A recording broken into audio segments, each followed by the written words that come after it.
Une dernière fois, Nicolas Dumont partage les routes de Guadeloupe avec ses camarades cyclistes. Un bien maigre peloton pour un ultime tour de roue. Parti du Vélodrome en direction de l'église Grosse Montagne, au Lamentin, le public s'est dépêché sur le bord des routes pour applaudir le champion. Harold Barlagne, coéquipier et protégé de Nicolas Dumont, a tenu à l'accompagner sur la route jusqu'au bout. Je ne pouvais pas ne pas être là. J'ai pu travailler avec lui quelques mois. C'était quelqu'un de super dur, mais qui avait un bon cœur, qui avait très bon cœur.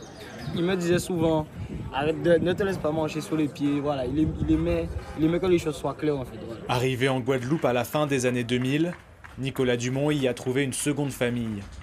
Connu pour son franc-parler, il avait rapidement gagné le respect des autres coureurs. Un respect que son équipe, l'Excelsior, mais également une partie du monde du cyclisme guadeloupéen, ont témoigné aujourd'hui. Ensemble, ils se sont réunis autour des proches du vainqueur du Tour de Guadeloupe 2009, un soutien indispensable. Nous remercions tous ceux qui sont venus, je me fais porte-parole. Nous remercions tous ces clubs, tous les directeurs de clubs, le comité pour tout ce qui a été fait, tout ce qui a été organisé. Depuis qu'il est arrivé, il a été quand même accueilli, on va dire à bras ouverts par les Guadeloupéens. Et puis c'était un mec très sympa. On ne peut pas faire l'unanimité, mais c'était quand même quelqu'un de sympa qui était apprécié au sein du peloton.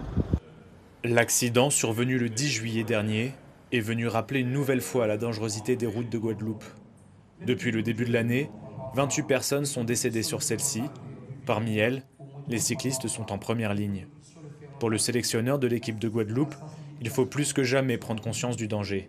Il y a de la colère parce que depuis trop longtemps, la route tue, n'importe comment.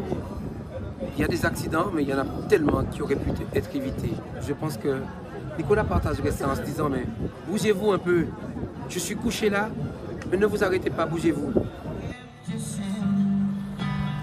Après la cérémonie religieuse, Nicolas Dumont a été incinéré dans l'après-midi. La crémation s'est déroulée dans l'intimité familiale.